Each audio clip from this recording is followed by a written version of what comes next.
Hello, everyone. First of all, let me thank you all for coming here today.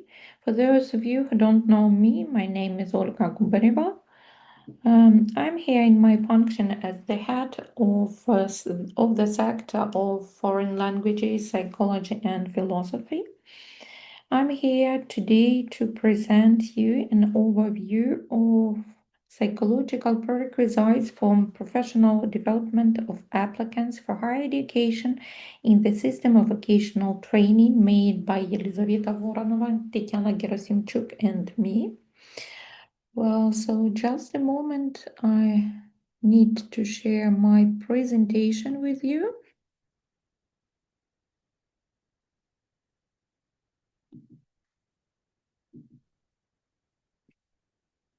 I hope that you can see well.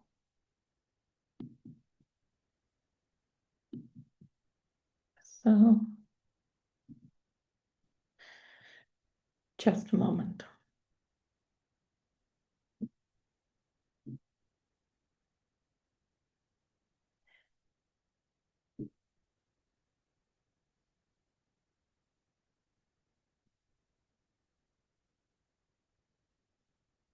So our report explores the psychological foundation essential for the professional development of applicants for higher education within the framework of vocational training, as you see.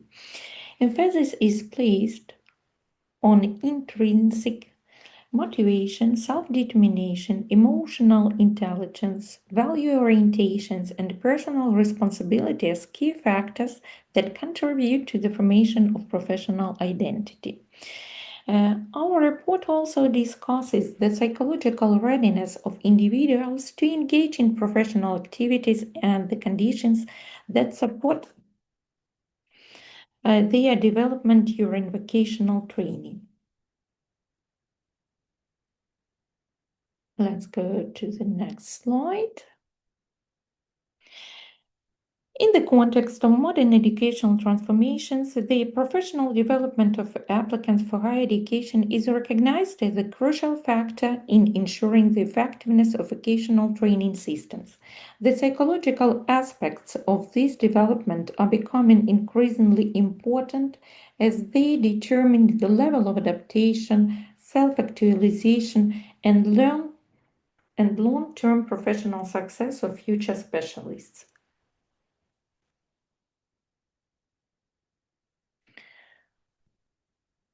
Let's continue.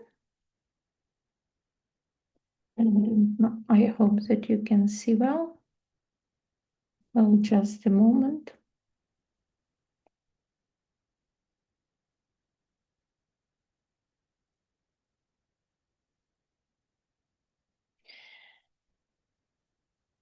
So the psychological aspects of the development are becoming increasingly significant as they determine the level of adaptation, as I've already said, self-actualization, and long-term professional success of future specialists.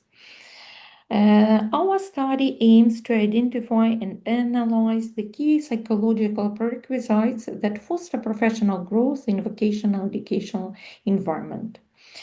In this slide, you can see the theoretical framework, dynamic and continuous growth. So professional development is understood as a dynamic and continuous process involving the integration of personal, social, and professional competencies. According to the theories of such prominent psychologists as Vygotsky, Leontief, Rogers, psychological development is closely linked to individual activity, internal motivation, and social cultural environment. So you can see that in this scheme. Well, these perspectives form the basis for analyzing the psychological components that shape professional trajectories in higher education, as you see. So let's move on key psychological prerequisites. Well, and the first one, as you can see, is motivation and self-determination. Motivation is a fundamental driver of professional development. We know that self-determined learners who set meaningful goals and engage in autonomous learning are more likely to succeed in vocational training programs.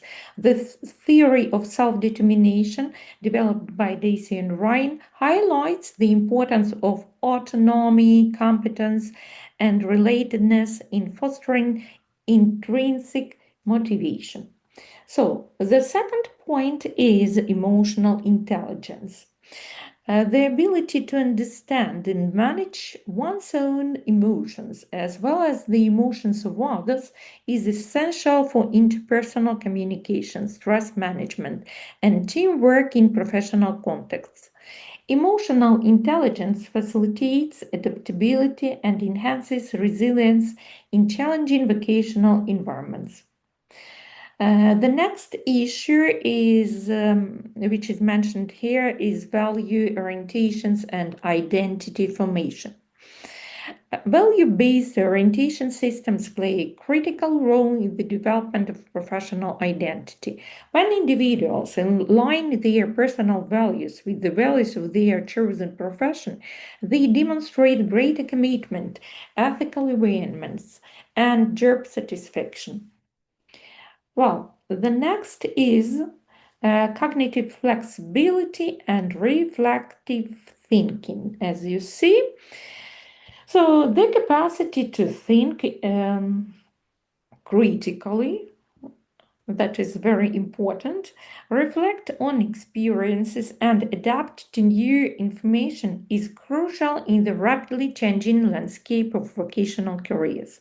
Reflective thinking allows learners to make informed decisions and continuously improve their competencies. And the fifth and the last issue that you can see here, that is psychological readiness for professional activity. This includes stress tolerance, perseverance, goal directedness, and a positive self concept. These characteristics support the transition from student to professional and promote lifelong learning. And now let's regard applied aspects. So, fostering qualities, as you see, of psychological development. So, the formation of these psychological qualities in students that we have mentioned already, can be effectively supported through targeted pedagogical strategies. Educational practices such as project based learning, reflective journaling, role playing, and experiential learning activities help cultivate self awareness, emotional resilience, and value based decision making. Structured mentoring programs and peer collaboration foster autonomy and interpersonal competence, while psychological training sessions and coaching workshops enhance emotional intelligence and self regulation skills. There exists some experience from technical universities, and the first one that you can see here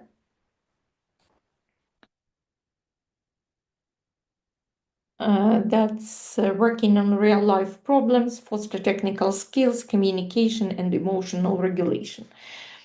So, and you have some reflections of practitioners here, which can say us that educators frequently implement interdisciplinary projects that integrate engineering challenges with team-based collaboration.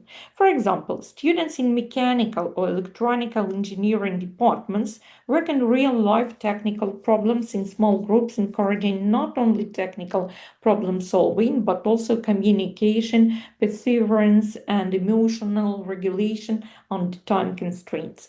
So that is connected not to the technical university students. We say the same practical work, the same about the practical work in other universities, for example, law university, juridical, academic in Kharkiv in different areas, so it can be applied as you see. Faculty members also report success using guided reflection sessions following laboratory work, where students assess their reactions to setbacks and evaluate team dynamics. So you can see here what Dr. Lena Mironinka, National Technical University Igor Sikorsky Kiev Polytechnic Institute says about the work with their students. Okay, our students often struggle not with technical knowledge, but with managing stress and communication under real project conditions.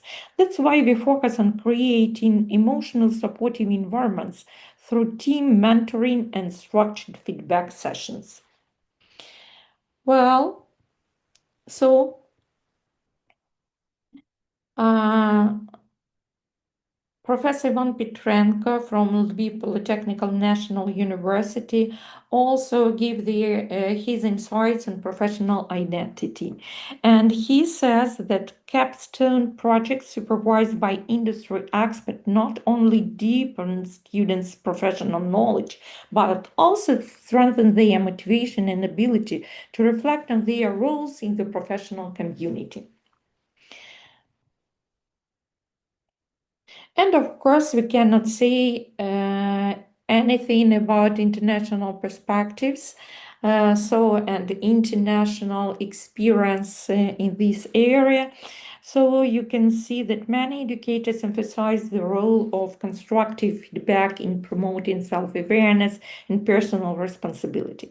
Additional cooperation with industrial partners in the form of capstone projects allows students to receive mentorship from both academic and industry professionals, enhancing their professional identity and motivation. So the international experience in this area is as follows. For example, in Germany, the dual education system combines academic study with hands-on apprenticeships, offering students continuous feedback from instructors and employers. This model fosters not only technical proficiency, but also emotional resilience and responsibility. According to Professor Hans Richter from Technical University Munich, the real-world component of vocational training allows students to experience the consequences of their decisions early on, which accelerates the developments of professional maturity. Well, and in Canada, there is just a little different experience. So technical colleges there place emphasis on cooperative education models, co-ops, as you see, where students alternate academic terms with paid industry placements. So Dr. Emma Clark from George Brown College states, when students are trusted with real responsibilities in the workplace, it significantly boosts their self-confidence and deepens their commitments to their chosen field. So, I want to share some experience, of course, that exist in Finland. Well, and their project-based learning and individual learning paths allow students to take responsibility for their progress while receiving psychological support from tutors. Dr. Lena Eltonen from Haga-Halle University of Applied Sciences says that when students see their ideas matter and they receive support in moments of failure, their confidence and motivation rise sharply. We absolutely agree with this statement. So it's very obvious and it's very important that our students need some support from teachers and understanding Well, and in Singapore, polytechnic institutions embedded soft skills training such as emotional intelligence and leadership directly into their core curriculum. As noted by Mr. Tan Wei Long, a senior instructor at Nghi Polytechnic, psychological growth is treated not as a byproduct, but as a primary outcome of our learning programs. So, as you see, first of all, psychological bases are needed to develop self-confidence of our students and let them understand their realization in the environment, in the working environment. Well, and so educational institutions, as you see, must create supportive psychological environments that nurture these prerequisites. This can be achieved through the integration of psychological training, mentorship programs, counseling services, and active learning methodologies. Teachers play a vital role in encouraging students' self-efficacy and emotional well-being. So, thank you very much for your kind attention. I hope that you liked our report and our short investigation made especially for this conference by my colleagues and me. So I hope that our university will give us a lot of chances in the future to share our professional experience with practitioners, academics, and scientists. So, see you later. Thank you very much. Bye. Take care of yourself and your relatives.